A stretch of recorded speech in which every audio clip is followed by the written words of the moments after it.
In Yaakov, and it's 59a. It says, the Gemara cites the next part of the mission. It says, Al Harim Yalagavaot. So it says, on the mountains, on the hills, on the seas, on the rivers, and on the deserts. One says, praised are you who makes the work of creation. The Gemara expresses surprise. It says, Atu kol hani da amaran al hashal lav ma'asibra. In who? You don't have it, right? Okay. Why is this blessing reserved for mountains, hills, etc.? Are all of these natural events that we have discussed until now not considered the work of creation? Why are we only saying Ose Maase Bereshit on these? Wow. So the Gemara says, V'yektiv, and furthermore it's written, Barakim l'matar asa, Hashem made the earth with his might. He established the world with his wisdom, and he makes lightning bolts for the rain and brings forth wind for the treasuries. She says, thus the verse reckons wind and lightning among the things made by God on earth. So why should they not warrant the bracha, who Osei Maaseh Bereshit, who makes the works of creation? So the Gemara says two things. Amar Abaya, first one.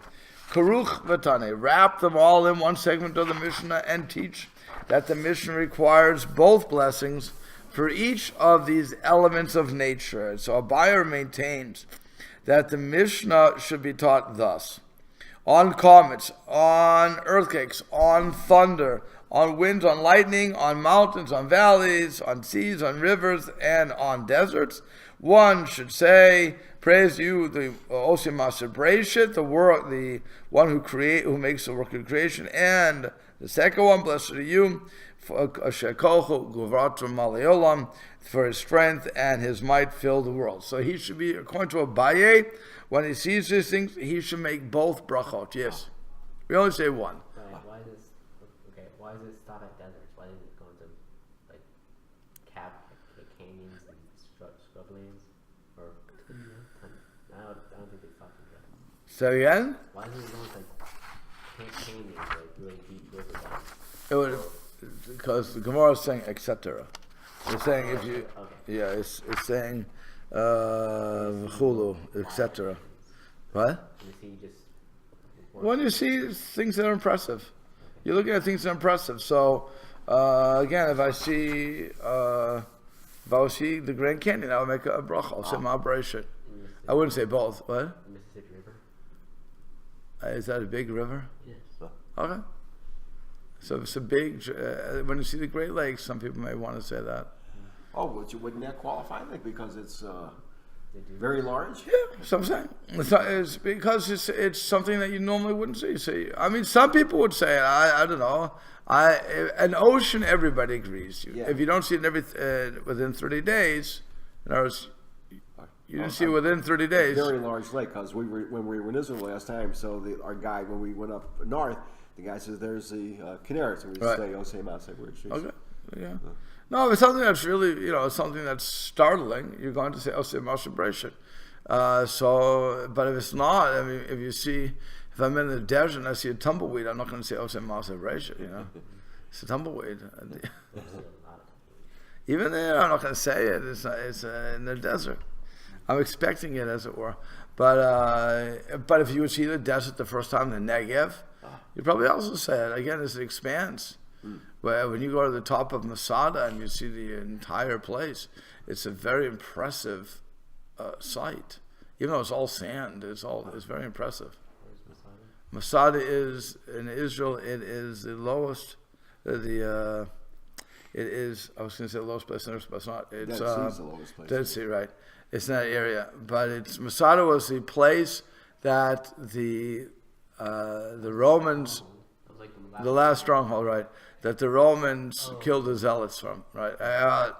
According to history, the Zealots committed suicide because they didn't want to be caught by the what? The Romans built a giant mountain. Yeah, right. Because they didn't want. They said better dead than the slaves of Romans, and the only reason they know that is because one survivor hid themselves, and this woman told the story.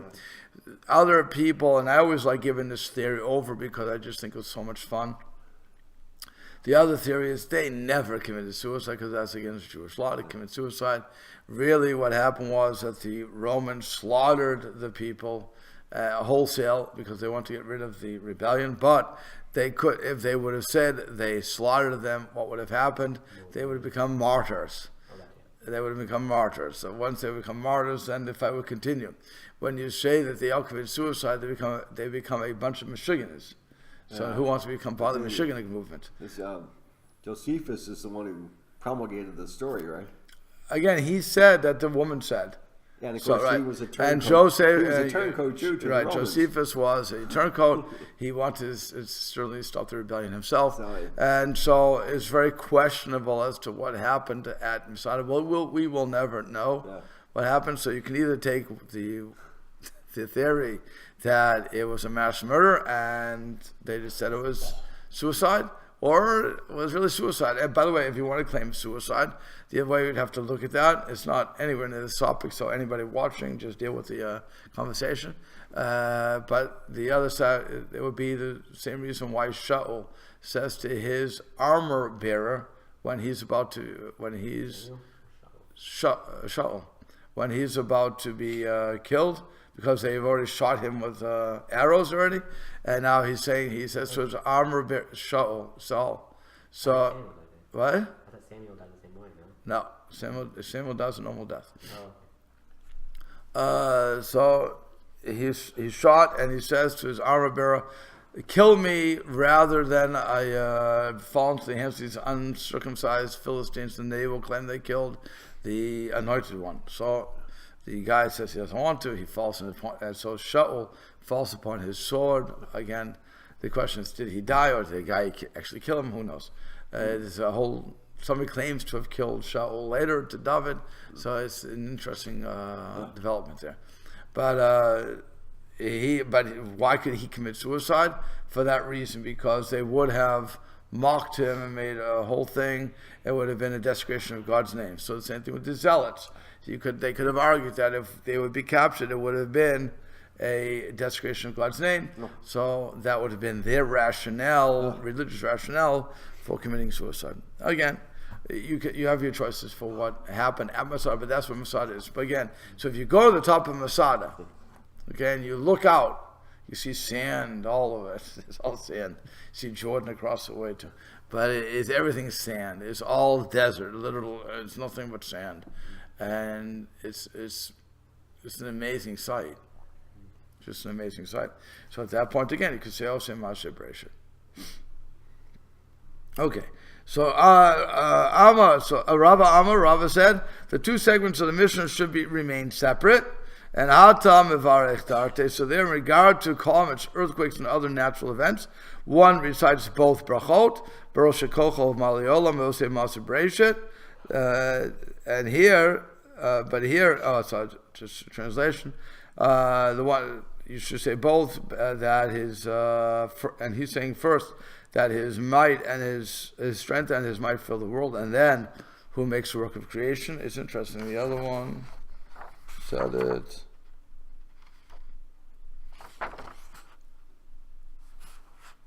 The other one reversed the order. That's interesting. Okay. So Abai reverses the order of brachot, but says on it, and then Hacha here, in regard to mountains, valleys, and other stationary features of nature, we'd only say Oseh Mashe Bereshet. That's where Ika Shekocho Maliolam Leika, but it doesn't.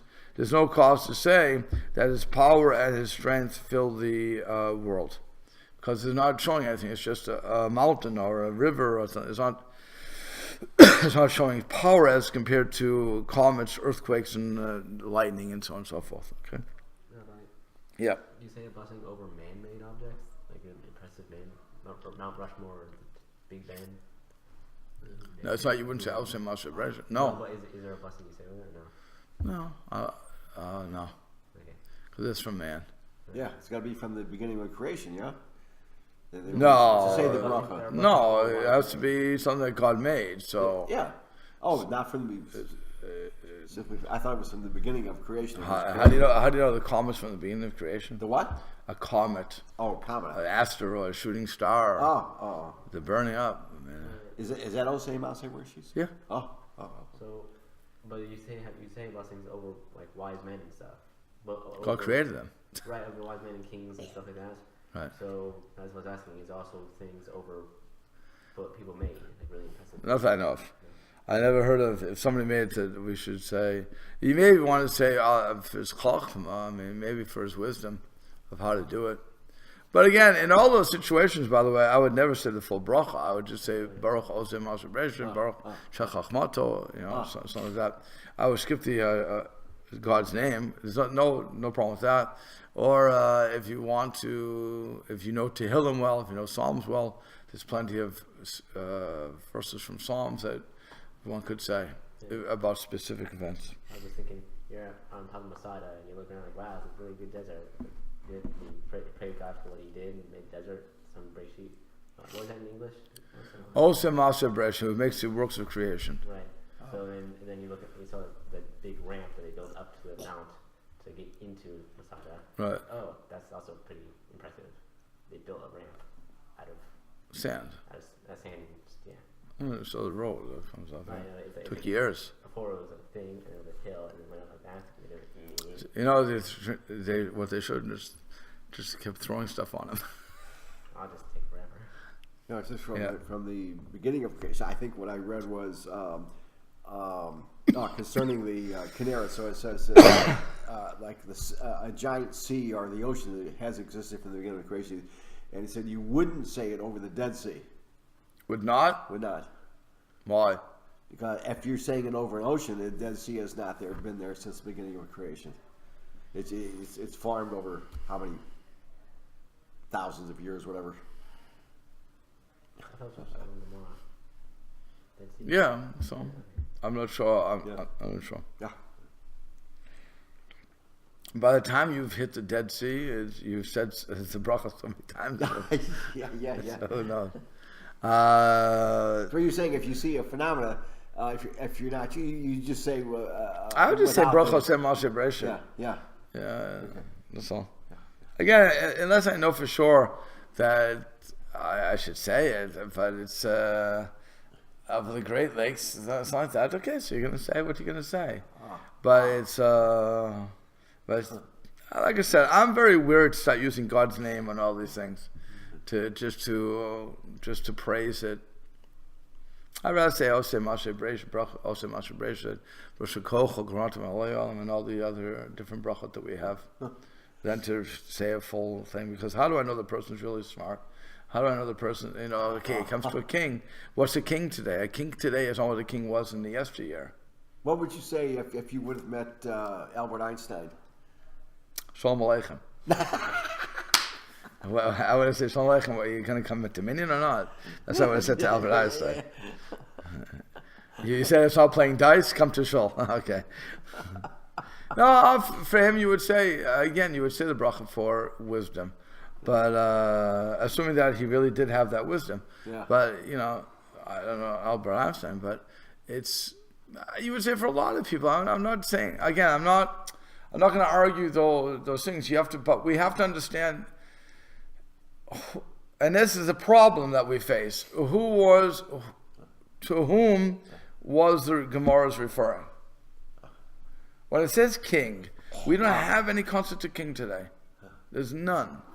The kings that we have are all either despotic leaders. Okay, Yeah, so right. Yeah. fine. Would you So- not say it then over despotic? I guess you would, because they really do have they have the power of life and death in their hands, literally.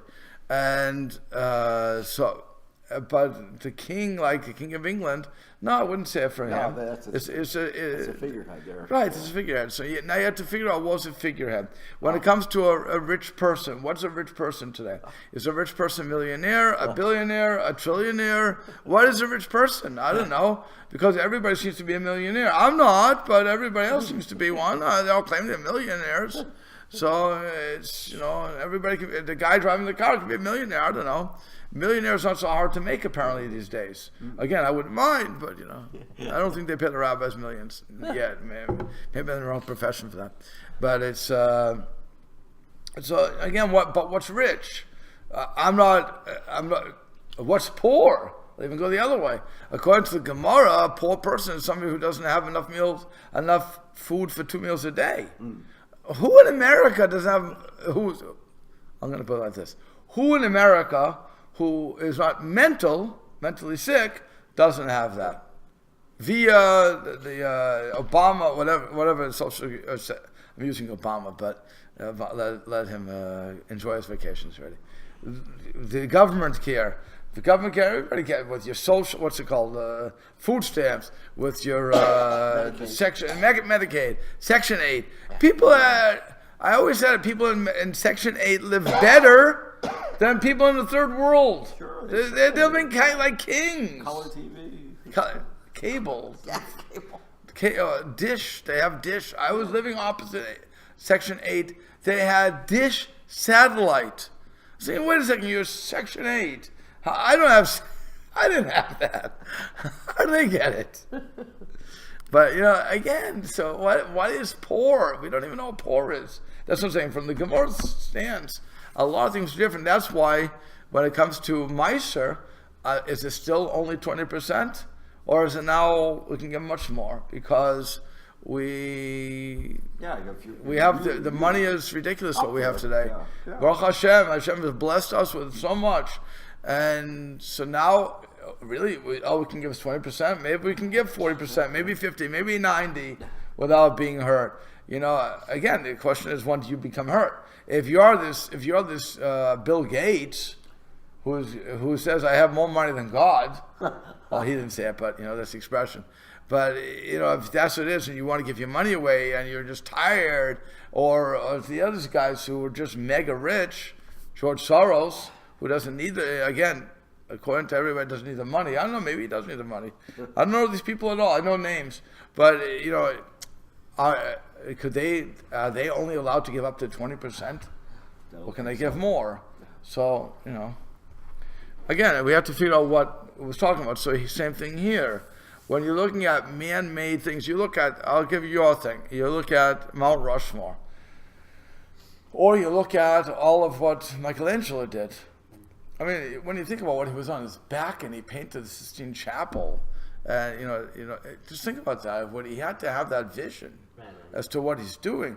I mean, if you have seen an artist working, you have to back away, then they have to come, and they're drawing, and it's very hard. You have a whole ceiling that he's doing, and he has to make everything match. I mean, it's amazing stuff. So maybe, what would you say over him? What would you say over the Sistine Chapel? You're not going to say celebration, certainly, but there should be a bracha for that. The guy was on his back. Oh, you can't be in the church. Fine. I'm not. Let's say let's say they moved it, for argument's sake, or they took the Avodah Zarah away and they made it. Let's say the Jews bought it for a show. Okay, so, it wouldn't be hard. But it's not the first time we would turn the church into a show. So we've been one of the many times. Because the church goes broke, so they need to make money, so they sell it. Okay, the church down here wants to sell. They don't care who they sell it to. They'll sell it to anybody who wants to buy it and fix it. On Ewing over here? Yeah, they would sell it to anybody who gives them the money. Sure. And what do they care? Once they sell it, it's no more than Avodah Zarah. Now, but you still have beautiful stained glass windows in that place. And the inside is very nice. I guess it's very nice. I mean, no, it's actually not very nice. I saw when we went in. It was horrible. It would need a lot of repair. But whatever. But let's say it was a nice place, and you want to put money into it. So you take all the gotchkas away and you throw them away. Who cares? Or let them take it. But it's no longer a place. It's no longer a makom avodah zarah. We turn it and it turned into a holy place. And that's what the Gemara says. That in the times of Mashiach, all these places will be turned into holy places. Okay, good. So.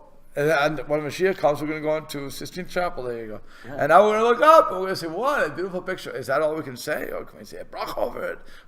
His chachma is unbelievable. You should be able to. Yeah. Did you say the other basim that you learned before? I'm sorry? Did you say the other basim that you learned before when you see... The what? When you see the basim that we learned before, I forget what it was, but it was in this. But when you see a bunch of idolaters, or adultery. Yeah, right. You say you're like your mothers are ashamed or something like that. All right.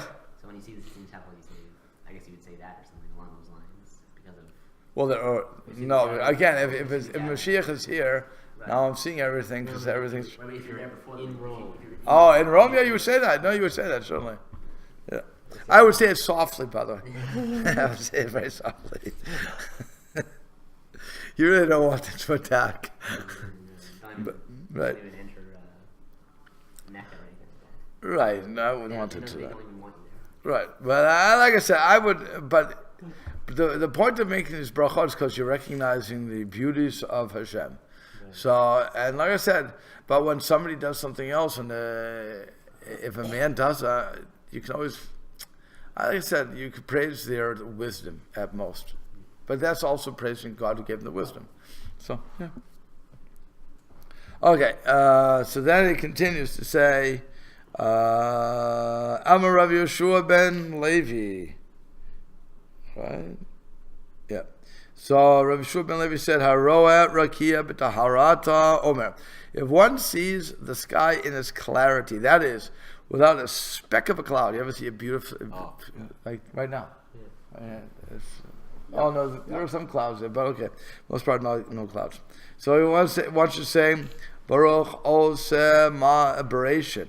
Blessed is the one who makes the work of creation. So why? Because the sky in its pristine state, immediately after its creation, was perfectly clear. It was only subsequent to the creation that clouds covered it. So normally, Taharata would mean impurity, however, okay. Well, you asked your question? No. Okay. So now, Matai, when is this so? So Amar Abaye ki ata mitra kuli lelia. One says the bracha if rain streamed the entire night. Ubet safra in the morning ata istana magalia lehu lishmai. And in the morning the northern winds came and revealed the heavens. So that's when Abaye says you should say this bracha. In other words, it was raining the entire night. And then it stopped, and the sky cleared in the morning. So then you should do it, yeah. So you just said that there was no clouds in the beginning of creation. As God was creating the earth, there were no clouds. So was that for the first couple of days, as it were, or like when man sinned that the clouds came in or something for rain? Because I know there was a whole thing. Adam had to pray for rain for the things to grow. So in that case, was it raining without clouds, or how it had to? When you say God made the When sky. did the clouds? I understand the question. I understand. So you're saying, were the clouds? So did the clouds come only as a result of Adam's sin? Right. Well, first of all, no. It was before that. Adam had to recognize the need of prayer.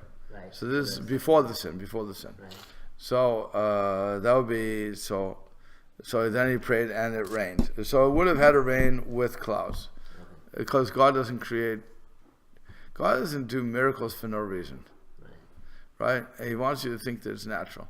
So He would have brought the system over so that He sees clouds. Oh, let's pray for rain. Because what happens, by the way, and I don't know if you should have seen this already, where you can have a totally black sky, but it doesn't rain, and then it clears out. You think it's going to storm. You think it's going to storm really badly. And then, and you know it's muggy, and you're just waiting for it, and it doesn't do it; just passes. The humidity stays, but the sun comes out, and now it's even worse than it was before, right? You remember that, and then sometimes you're not expecting it. I remember I was traveling with, going to Canada. I'm guessing it was, yeah. And so I was traveling down the road, and it was black. I mean, black like the underneath of a kettle. That's how black it was. I thought it was dark. It was that thick. It looked like night already. And I was traveling. I said, "Wow!" And I had probably 4 hours ahead of me still to go. And I was thinking, "Oh, I'm going to be caught with this." And you know, when you're on the highway and you're driving, anybody knows that you just want to get out of this. So you're keeping at 65. You just want to escape the whole thing. And here I am. And then suddenly I see, oh look, I'm coming to the end. It's becoming lighter and lighter and lighter. I'm breaking out, and right when I hit the light, I'm saying, wait a second. When I was back there under the rain, it should have been raining. Now there's hardly anything here. Boom. Okay, fine. Didn't last long, thank God. But it's so that was also interesting that you don't know when it's going to rain. It should have logically been raining under the dark. But that's what I'm saying. Sometimes it doesn't rain at that point. So we have to. So what Hashem is teaching us is you have to daven for that, because everything really is through prayer. It's the most amazing concept, by the way. I don't know if people are thinking about this, but it's the most amazing concept that when it comes to everything we want, we're supposed to ask for it. And if we don't ask for it, it doesn't come. That's the power of prayer. And people would say, I know somebody listening is going to say, the rabbi's a crazy guy.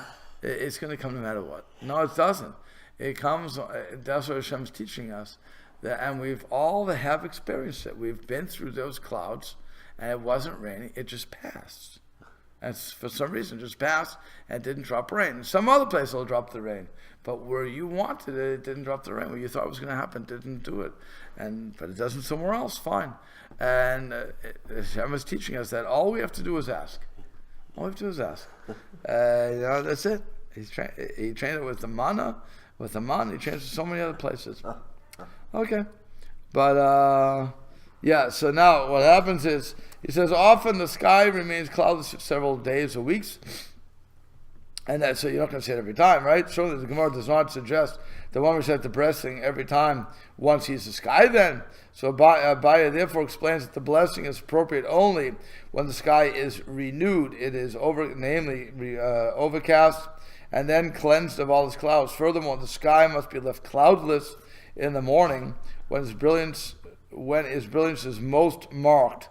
The northern wind is mentioned here since it typically blows from midnight until the morning. The north wind is the one that causes problems. It's a drying wind, or something like that. So it's from the north always comes all the headaches. So here it's also driving. That's the Gemara in Bava Batra.